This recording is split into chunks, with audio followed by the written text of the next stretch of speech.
This is Chase. Chase is the current lead AC mod inside of Roblox Bedwars, as well as for easy.gg. He not only manages all of the other anti-cheat mods in the game, but also has a role in the game for banning cheaters, banning boosters, and many other important things that will help the game get better. So in this video, Chase is going to be answering some questions asked by my community, as well as in my Discord server, and to see what are the roles of being a lead AC mod, how to get AC mod, and many other things that you may or may not know. So this interview is going to go down a little bit differently because, let me just give a quick call. I don't do VC for videos, but I wouldn't mind answering questions if you sent them over through text. This interview is gonna suck, to say the least. Hey, but to be fair, at least we managed to get an interview with him. So it's still a win, you can't lie. But let's just get the questions up ready, and let's just go ask him the questions that we want to ask. So without further ado, let's get into the interview. So the first question we're gonna be asking Chase is, does he plan to ever voice reveal? Does he prefer the OG or current state of Bedwars? And how do you actually get lead AC mod? I'm sure we all know how to get AC mod if you go watch Chase's video on how to get AC mod, or in my interview with one of the anti-cheat moderators. And this is Chase's response. Firstly, I don't plan to use my voice in any of my videos, but there are a few videos made by other YouTubers who have used my voice in the past. Keep in mind that this video was over 3 years ago during the early stages of Bedwars, so Chase may sound different now compared to before.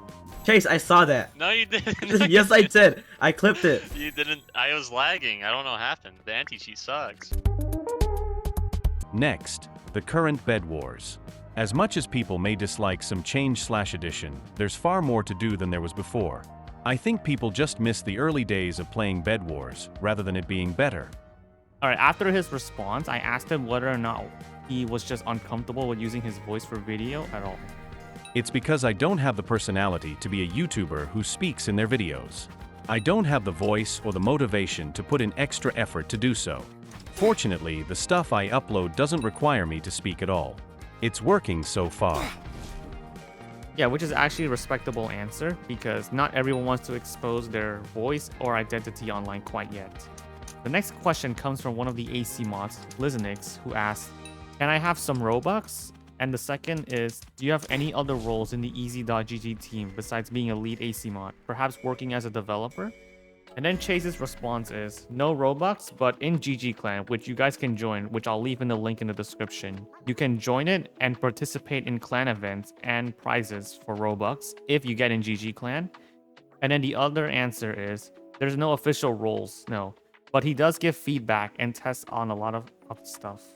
The next question came from this guy who asked, how long did you know Sneak Tricks and how did you exactly meet him? I've been friends with the Easy GG people for many years. I've known them since late 2014 to early 2015, so nearing 10 years now. They were speaking about an exploiter problem and I offered to help out. I've been around since Farm Life/Islands release, but only ever had a role after Bedwars. Alright, the next question came from this user who asked, how long does it take to recruit AC mods? Now, I did know that he likely will classify most of the information, but I do wanted to ask him whether or not, how long does it usually take? And then the second question being, what is the age requirement of being an AC mod? There isn't a specific time on how often it happens. Usually just occurs when we either need AC mods or when someone is the perfect fit for AC mod and we ask them if they're interested. Believe it or not, some people have turned down the offer before. There isn't a set age requirement. It's just whoever is fit for the role. But for example, just having Discord is 13+, so you'd assume around there. Now this is interesting. He said that a ton of people have declined the offer of being an AC mod. So I asked him why exactly that people turn it down. And then this is his response. In my opinion, becoming AC mod kind of ruins the player aspect of Bedwars. You are no longer a player who just plays the game. People expect you to be banning and banning only. Apart from that, there's the typical harassment and spam pings, but that's bound to happen. I assume the people who have declined it mainly just don't have the time commitment to do it. Payment is something I'm not able to talk about, unfortunately. After he responded, I commented that, yeah, you need a lot of time and commitment spent to not only banning cheaters, but also reading reports and also interacting with the community, not just, You're no longer a normal player in the game. You gotta work and show that you are a big image of the game. And then I also commented like how if people only got the role just to get some Robux, then people wouldn't do the AC mod job just for passion at all and only do it for money. And then Chase said that's basically correct. Now this question doesn't come from just one guy, but it comes from a lot of people who deal with exploiters. How many exploiters do you guys ban on a daily basis? Because people always assume you guys don't ban or like are lazy. But what do you guys think? Not entirely sure how many daily. It definitely varies based off if someone was already banning or not, or if there's even exploiters online. There are times where we're actively on call to ban, but all exploiters are already banned/stopped playing. Alright, after his response, I asked him whether or not there'll be more AC mods in the future, especially for time zones in Asia. Time zones always come to mind. Unfortunately, we can't just give out AC mod to people in these time zones. It still comes down to what I said prior about players being selected for it. Unfortunately, not many people realize there's only a handful of active exploiters online at once, but they do ruin many games, making a lot of people think there's much more exploiters than there actually is. No, there's actually 3 questions I wanted to ask Chase, so these are the first 2 I asked him. If an AC mod ever made a mistake such as accidentally banning someone, or given the correct punishment such as perhaps a rank reset, or something like that, what usually happens? And secondly, what's with his avatar, especially the blocky head? We will fix it ASAP. Give the correct punishment and remove any punishment if it wasn't correct.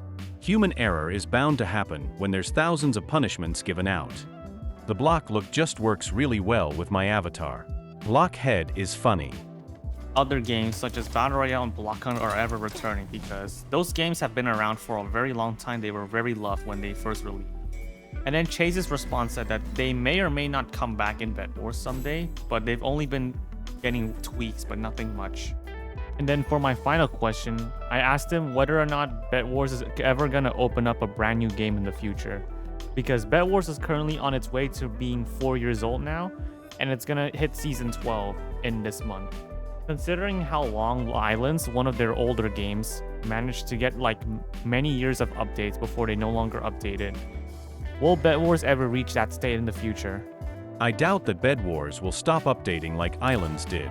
Islands faced a few issues that affected its longevity, which is why they mentioned being open to creating an Islands 2.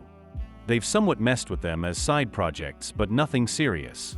And then that's all the questions I asked him. And then I asked him whether or not there's anything he wanted to say to the community. And then he just said, have fun and take care.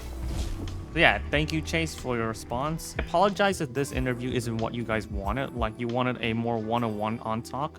But everyone has their own personal reasons why they do not want to use their voice.